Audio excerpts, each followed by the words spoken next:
Hello guys, welcome guys. आज की इस वीडियो में हम जानेंगे पाइथन के मॉड्यूल्स के बारे में और पाइथन के इंपोर्ट स्टेटमेंट के बारे में। सो गाइस, मैं एक न्यू फाइल बना लेता हूं, तब तो आप देखिए इंट्रो।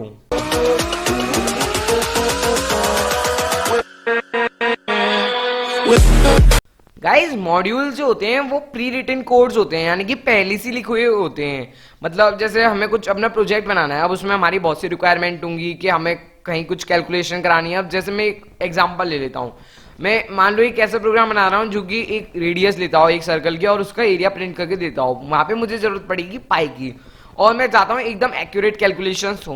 तो देखिए, पाइथन में एक पहले से प्री बिल्ट होता है। अभी मैं आपको सबका मतलब समझाऊंगा, अभी समझ लीजिए, बस सुन लीजिए नाम। एक मैथ मॉड्यूल होता है, तो मैं उसके पाई, उसमें एक एट्रीब्यूट है, उसका एक वेरिएबल है, उसको मैं यूज कर सकता हूँ अपनी कैलकुलेशंस के लिए।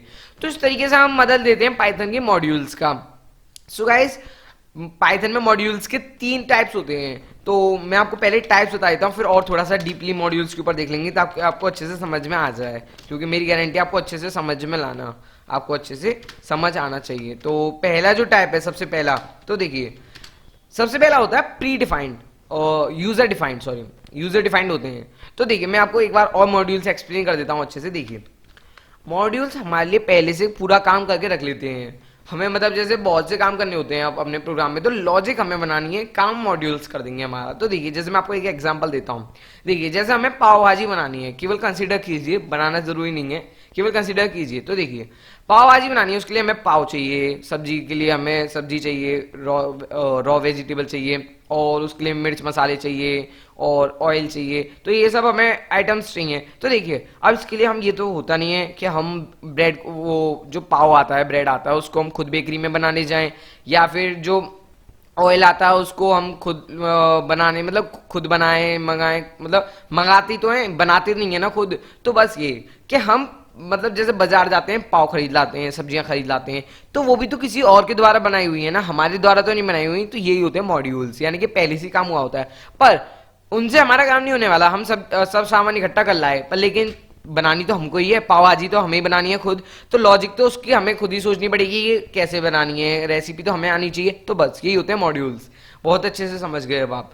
तो देखिए, मॉड्यूल्स का सबसे पहला जो टैब होता है, तो आप समझ गए कि मॉड्यूल्स मतलब पहले से प्री रिटन कोड्स, यानी कि अब हमें थोड़ा सा हमारा काम हल्का हो चुका है, अब हमें ज्यादा काम करने की जरूरत नहीं है। तो देखिए, सबसे पहला जो होता है यूजर डिफाइंड, और आपको थोड़ा एग्जांपल से समझ में आ जाएगा जब मैं आपको एग्जांपल्स दूंगा इसी वीडियो में। तो देखिए, यूजर डिफाइंड जो होता है, तो आप नाम से समझ गए होंगे यूजर डिफाइंड, यानी कि हमने खुद डिफाइन किया हुआ। तो आप सोच रहे होंगे कि हम खुद भी कर सकते हैं, तो ये तो वही बात हो गई कि हम खुद उगाने जा रहे हैं सब्जियां, खुद ब्रेड बनाने जा रहे हैं, पाव बनाने जा रहे हैं। नहीं, यूजर डिफाइंड क्या होता है कि जैसे मान लिया मैं एक बहुत बड़ा गेम बना रहा हूँ रियल में, खैर अभी तो नहीं, पर लेकिन हाँ जब भी बनाऊंगा। तो देखिए, जैसे अगर बना रहा हूँ तो उसमें मुझे बहुत सी चीज दिखानी होंगी, प्लेयर दिखाना होगा और उसके एनिमेशंस दिखाने होंगे, और वहां पे आगे सराउंडिंग्स दिखानी होंगी उसकी, फिर रोड वगैरह आ जाती हैं।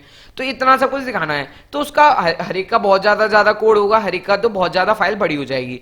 तो उस कोड को तोड़ने के लिए हम उसको अलग अलग फाइल में शिफ्ट कर देंगे। इस कोड को इतने फाइल में रख लिया, तो इस तरीके से हम उसको शिफ्ट कर देंगे। तो वहीं पे काम आते हैं यूजर डिफाइंड मॉड्यूल्स, यानी कि अब जैसे ये जो सब फाइल्स हैं, तो इसको मैं इस फाइल में यूज कर सकता हूँ, इनके फंक्शंस। वैसे अभी फंक्शंस तो मैंने आपको बताया नहीं है ना, मैंने डिक्लेयर करी, पर हाँ इनके वेरिएबल्स जो इनके अंदर डिक्लेयर्ड हैं वो मैं इस फाइल में इंपोर्ट कर सकता हूँ। पर ये मैं आपको फंक्शंस के बाद बताऊंगा, जब मैं आपको फंक्शन समझाऊंगा। तो अभी उसमें टाइम है उसको आने में, फंक्शंस की वीडियो को, उसके बाद मैं आपको मॉड्यूल्स के ऊपर और अच्छे से समझाऊंगा। तो देखिए, सबसे पहले आता है यूजर डिफाइन, यानी कि हम जो खुद डिफाइन करते हैं मॉड्यूल्स, तो हम उसको भी यूज कर सकते हैं। उसके बाद गाइस आता है हमारा स्टैंडर्ड लाइब्रेरी पाइथन मॉड्यूल्स, यानी कि उसको मैं केवल स्टैंडर्ड लाइब्रेरी से लिखता हूं। तो देखिए, मैं आपको एक मिनट लिख दूं बस, उसके बाद समझाऊंगा स्टैंडर्ड लाइब्रेरी मतलब क्या होता है। तो देखिए, स्टैंडर्ड लाइब्रेरी, जब हम पाइथन का इंटरप्रेटर इंस्टॉल किया था हमने, तो उसके साथ कुछ मॉड्यूल्स आए, तो वो मॉड्यूल्स स्टैंडर्ड लाइब्रेरी के कहलाते हैं, उन्हें हम स्टैंडर्ड लाइब्रेरी में कह सकते हैं। तो ये भी बहुत काम के मॉड्यूल्स होते हैं, इनमें से बहुत से मॉड्यूल्स हमारे यूज में आते हैं और बहुत डेली यूज में आते हैं इनमें से मॉड्यूल्स। पर लेकिन बहुत से ऐसे मॉड्यूल्स होते हैं जो कि हमें इंटरनेट से डाउनलोड करने पड़ते हैं, तो उन्हें बोलते हैं हम थर्ड पार्टी मॉड्यूल्स। अगर आपको ये सब नहीं आता है अभी समझ में, तो कोई दिक्कत की बात नहीं है, ये दोबारा रिपीट होगा, ये कंसेप्ट मैं दोबारा लेके आऊंगा। मुझे अभी इंपोर्ट पे फोकस करवाना था आपको, ताकि आप थोड़ा सा यूज करना सीखें इंपोर्ट को, क्योंकि मैं आगे जो वीडियोस बनाऊंगा तो उनमें मैं इंपोर्ट का यूज करूंगा। तो मैंने लाइब्रेरी की स्पेलिंग गलत लिख दी है, तो लाइब्रेरी किसी कर देता हूँ, थर्ड पार्टी मॉड्यूल्स। तो इस तरीके से ये होते हैं थर्ड पार्टी मॉड्यूल्स। तो अगर आपको नहीं आ रहा समझ में तो कोई बात नहीं, आगे आ जाएगा आपको, नहीं तो फिर आप वीडियो पीछे करके देख सकते हैं, तब आपको आ जाएगा। नहीं आता है तब भी तो आप कमेंट कर सकते हैं, मैं आपको और अच्छे से समझा दूंगा कमेंट बॉक्स में।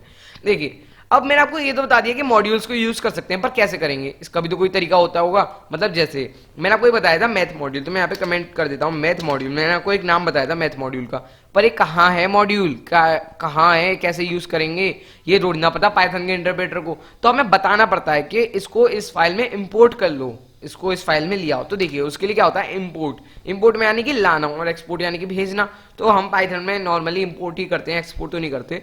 तो देखिए इसका सिंटैक्स जो होता है, मैंने इसलिए कमेंट में गया इसका सिंटैक्स, इंपोर्ट फिर स्पेस फिर मॉड्यूल अंडरस्कोर नेम, इस तरीके से होता है।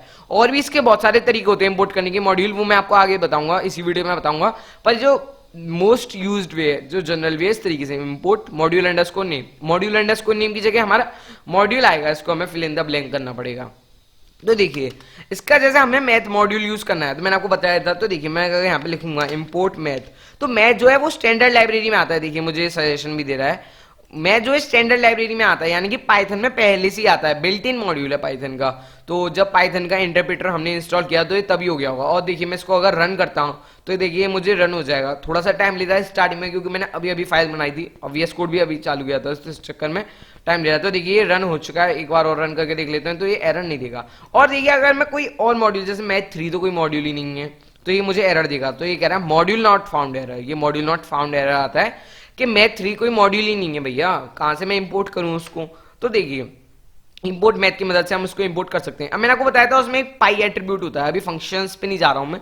मैंने आपको बताया था उसमें पाई, जैसे हमें कैलकुलेशंस करवानी होती है तो हम केवल ऐसे ही लिख सकते हैं पाई, पाई इस तरीके से नहीं लिख सकते, नहीं।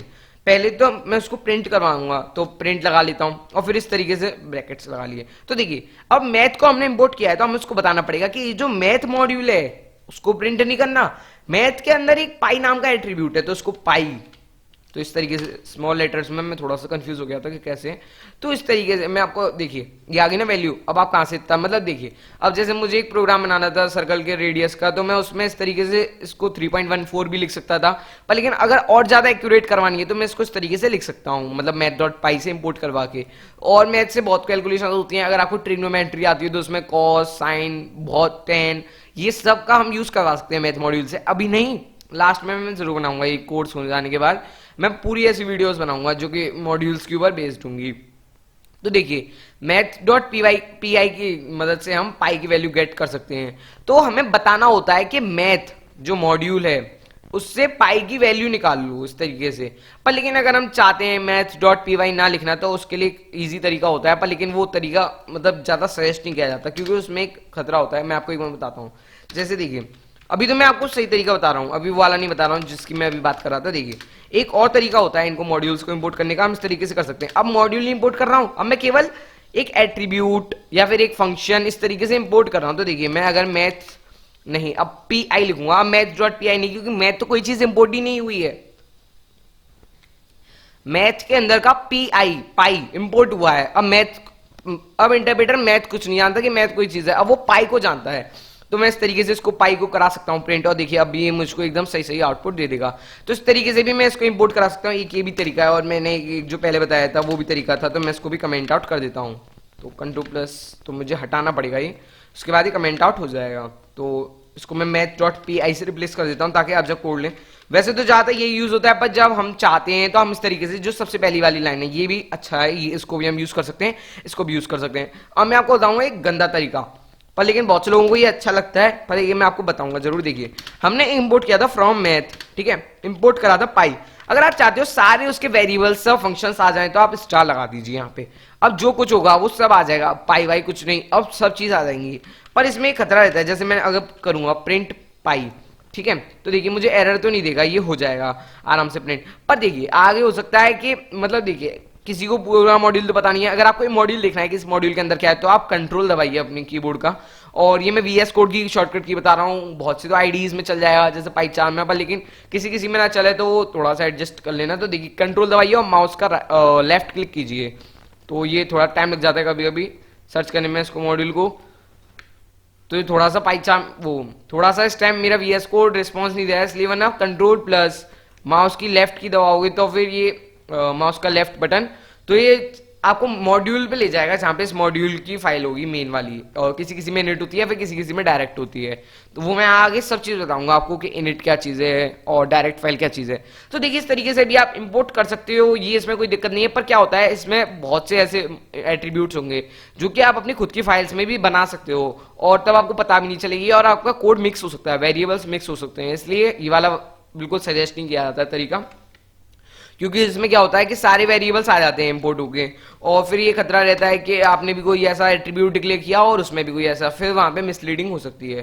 तो एक ये भी तरीका होता है। इसके बाद गाइस आता है एक हमारा लास्ट तरीका, उस तरीके से और कर सकते हैं हम। देखिए हम कर रहे थे इंपोर्ट मैथ, ठीक है। और कभी कभी ऐसा हो सकता है कि ये मैथ बहुत बड़ा नाम हो किसी मॉड्यूल का, जैसे बहुत बड़े बड़े मॉड्यूल्स के नाम हो सकते हैं, तो हम उनको छोटे में कैसे करते हैं। जैसे मैं आपको एक एग्जांपल दूं, तो आपने कभी सुना हो नमपाई होता है मॉड्यूल पाइथन का, बहुत इंपॉर्टेंट मॉड्यूल है।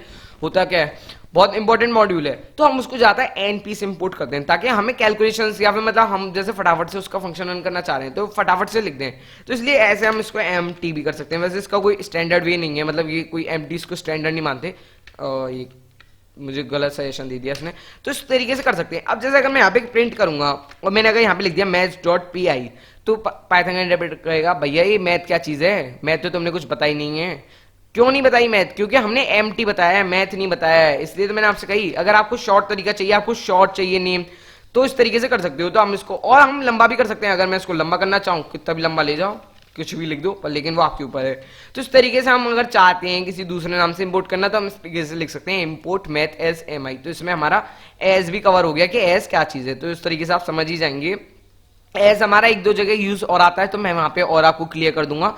तो एज क्या है, मतलब हम मैथ को तो इंपोर्ट कर रहे हैं, पर मैथ को उसके नाम से कॉल नहीं करेंगे आगे जाके, हम उसको कॉल करेंगे एमटी के नाम से। तो हम ये बता रहे हैं पाइथन के इंटरप्रेटर को। तो कहेगा ठीक है, पर आप मैथ अब बिल्कुल यूज मत करना, अब आप मैथ की कीवर्ड यूज नहीं कर सकते। पर कर सकते हो आप मैथ भी, अगर आप दूसरी बार लिख दो इंपोर्ट मैथ, तब तो आप मैथ भी यूज कर सकते हो, फिर तो कोई आपको रोक नहीं सकता। पर लेकिन ये अच्छी प्रैक्टिस नहीं है कि आप दो दो बार इंपोर्ट करो किसी मॉड्यूल को। तो वैसे तो पाइथन नहीं करता। पाइथन अगर दूसरी बार एक ही मॉड्यूल को इंपोर्ट हुए देखता है, तो वो वहीं पे मतलब उसको लाइन को इग्नोर कर देता है, वो दूसरी बार इंपोर्ट नहीं होता। एक बार हो चुका है तो हो ही चुका है। सो गाइस, इस वीडियो में हमें इसी के बारे में जानना था कि किस तरीके से हम मॉड्यूल्स को यूज कर सकते हैं, और भी आगे आने वाली वीडियोस में आपको इसके बारे में बताऊंगा। तो ये मैंने आपको इसलिए बताया था क्योंकि आगे जो आएंगी वीडियोस उनमें थोड़ा सा मैं मॉड्यूल्स का आपको यूज बताऊंगा, इसलिए मैंने आपको इस वीडियो में ये मॉड्यूल्स और इंपोर्ट स्टेटमेंट बताया था। सो गाइस, ये कैसी लगी आपको वीडियोस को कमेंट बॉक्स में जरूर बताएं, और अगर अभी तक ये वाली प्लेलिस्ट नहीं देखी है तो इसकी मैं डिस्क्रिप्शन में लिंक दे दूंगा, तो इस प्लेलिस्ट को जरूर देख लें जल्दी से, क्योंकि ये प्लेलिस्ट बहुत इंपॉर्टेंट रहने वाली है। और इसको प्लीज रेगुलर देखें, प्लीज रेगुलर, एक साथ के लिए ना छोड़ें। और गाइस प्लीज इस चैनल को जरूर सब्सक्राइब करें, क्योंकि ये चैनल जल्दी ही सजेशन नहीं दिखा पाएगा आपको यूट्यूब, क्योंकि यूट्यूब को जब तक आप सब्सक्राइब नहीं करोगे चैनल को, तब तक यूट्यूब आपको नोटिफिकेशन नहीं दिखाता। तो अगर आप इस चैनल को सब्सक्राइब कर लोगे तो यूट्यूब बहुत जल्दी नोटिफिकेशन दिखा देगा। So guys please hurry up, please subscribe this channel as soon as possible, please guys. मेरी बहुत ही हम्बल रिक्वेस्ट है, प्लीज इसको जल्दी से सब्सक्राइब करें, ताकि और अच्छी अच्छी वीडियोस मैं आपको लाके दूं। और अगर आप थोड़े से पाइथन में एडवांस्ड हो तो मेरी दूसरी प्लेलिस्ट भी देख सकते हो। उसके बाद जो कि मेरी वाली प्लेलिस्ट है, उसमें अभी एक ही वीडियो डाली है, और भी वीडियो डालूंगा जिसमें मैंने टाइम मॉड्यूल, पाई नोटिफायर और प्लेस ऑन मॉड्यूल कवर किया है, तो उसको भी आप देख सकते हो। और इसमें मैं वीडियो डालने वाला हूँ कुछ ही दिनों में एक दूसरी, तो वो भी अच्छी वीडियो रहने वाली है। सो गाइस प्लीज प्लेलिस्ट को एक्सेस करें। अगर ये वाली नहीं, ये वाली तो कोई बात नहीं, ये वाली तो आप बाद में एक्सेस कर सकते हैं, अभी आप ये वाली एक्सेस करें जो ये वाली है, इसमें मैं पूरा पाइथन का कोर्स रखने वाला हूँ। So guys that's all for this video, see you in the next video.